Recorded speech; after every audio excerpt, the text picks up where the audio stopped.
Next question,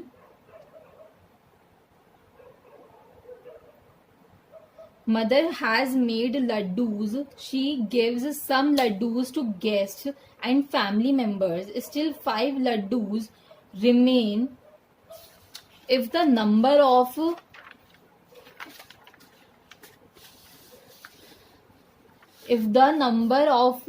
laddus mother gave away is L, how many laddus she make?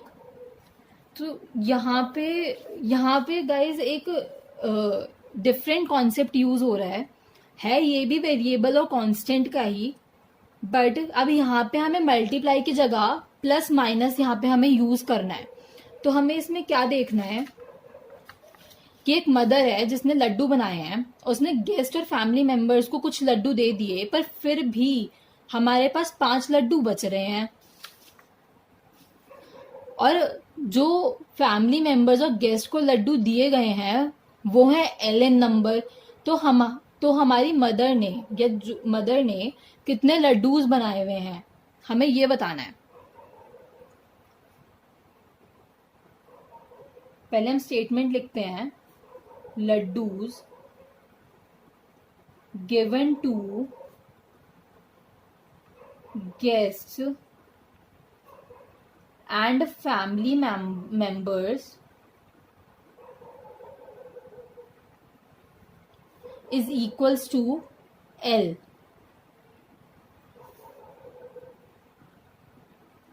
Laddus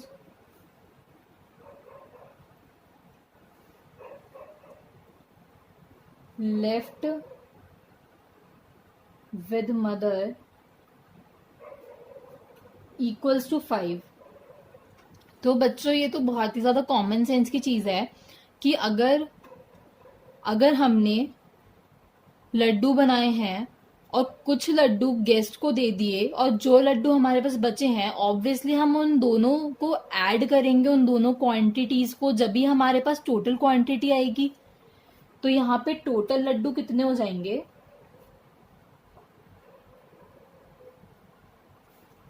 L जो family members को दे दिए plus 5 जो हमारे पास बचे हैं। तो ये आंसर हो जाएगा कि इतने टोटल लड्डू मदर ने बनाए थे। अब हम नेक्स्ट क्वेश्चन देखते हैं। Oranges are to be transformed from larger boxes into smaller boxes when a large box is emptied.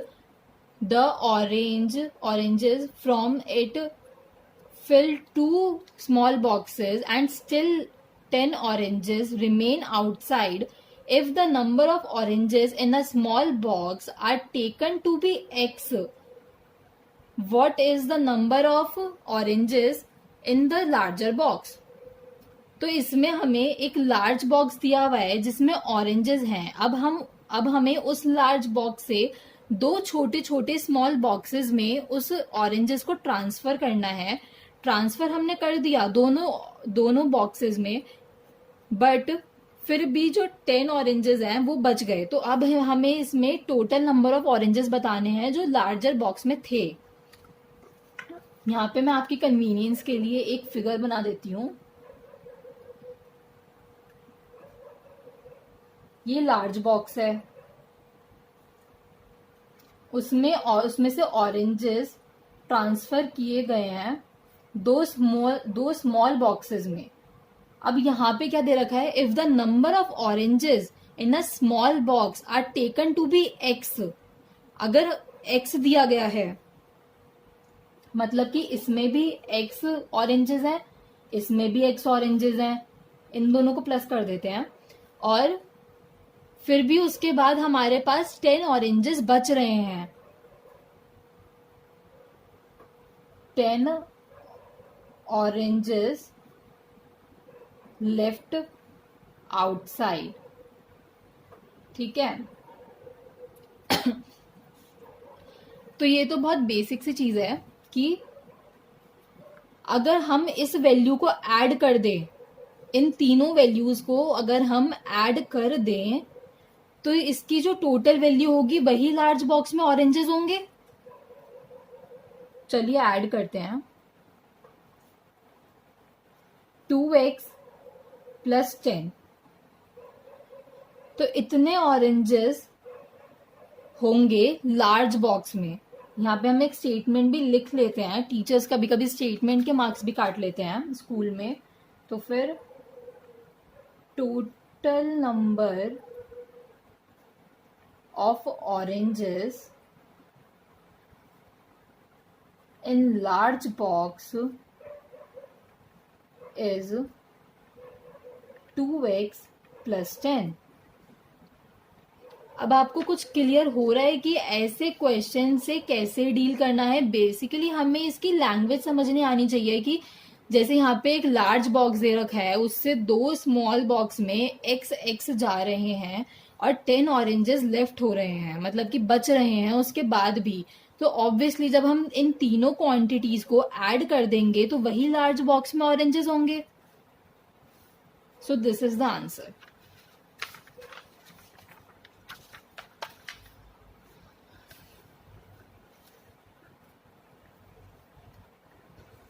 अब हम एक लास्ट क्वेश्चन डिस्कस कर लेते हैं। 8th क्वेश्चन मैंने बीच में स्किप किया था क्योंकि इसमें कुछ नया कॉन्सेप्ट है ये भी वही प्लस माइनस का, बस हमें इसमें कुछ चीजें समझनी है इस क्वेश्चन में। नहीं, पहले हम क्वेश्चन पढ़ते हैं, उसके हिसाब से हम चीजें सीखेंगे।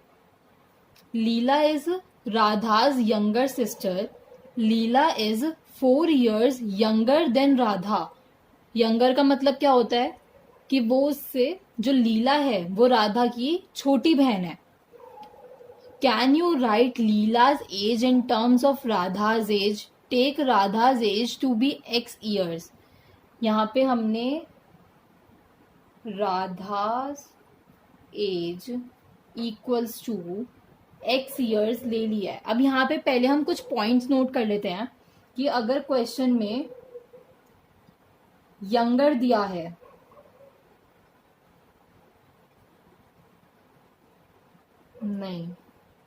नहीं नो स्टूडेंट्स वेट, पहले हम ये क्वेश्चन सॉल्व कर लेते हैं, उसके बाद हम ये बेसिक सीखेंगे। उसके बाद मैं आपको इसकी थोड़ी सी एक्स्ट्रा नॉलेज दूंगी, मेरा मतलब ये था। तो यहाँ पे राधा की एज अगर x years है, राधा क्या है, लीला से बड़ी है। लीला इज यंगर देन राधा, मतलब कि राधा यहाँ पे बड़ी बहन हुई और लीला छोटी बहन हुई। Leela is 4 years younger. यहां पे हम लेट कर लेते हैं, let Leela's age equals to y years। यह हमने बस ऐसे लेट कर लिया है। तो यहाँ पे लीला की एज होगी y equals to x - 4 years, मतलब कि जो लीला है वो राधा से छोटी है 4 साल। अगर यहीं पे, अब जैसे कि मैं इस एग्जाम्पल की बात कर रही थी यंगर और एल्डर वाले की, यंगर मतलब कि छोटा और एल्डर मतलब कि बड़ा। यंगर मतलब कि छोटा, स्मॉल सिस्टर और ब्रदर, और एल्डर मतलब कि बड़ा, बिग सिस्टर और ब्रदर। इसी कॉन्सेप्ट की मैं बात कर रही थी। अगर यहाँ पे एल्डर दिया हुआ होता कि राधा बड़ी है, लीला बड़ी है राधा से, तो फिर यहाँ पे x + 4 हो जाता, ना कि -4। तो यहाँ पे हम सिर्फ आंसर में क्या देंगे,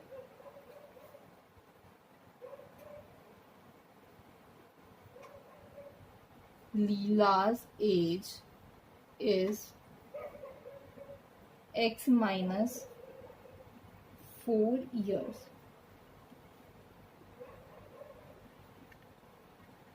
तो बच्चों आज के क्लास में हमने ये सीखा कि कांस्टेंट, ठीक से कांस्टेंट और वेरिएबल हम कैसे यूज करते हैं किस चीज में, और मतलब कि अब आप देख पा रहे हैं ना कि वेरिएबल की भी एक जो वैल्यू होती है वो अगर हमें एक पर्टिकुलर क्वेश्चन में दी गई हो तो उसे कैसे पुट करते हैं, कैसे आंसर निकालते हैं।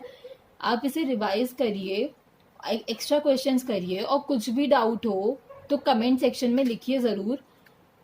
और इस चीज का ये जो कॉन्सेप्ट है यंगर और एल्डर वाला, ये बहुत ही इंपॉर्टेंट कॉन्सेप्ट है आगे के लिए भी। बच्चे इसमें बहुत कंफ्यूज होते हैं, बट आपको ये चीज याद रखनी है। आगे जाके एक और चीज आती है, हेंस एंड अगो। तो हेंस का मतलब होता है बड़ा होना, अगो का मतलब होता है छोटा होना।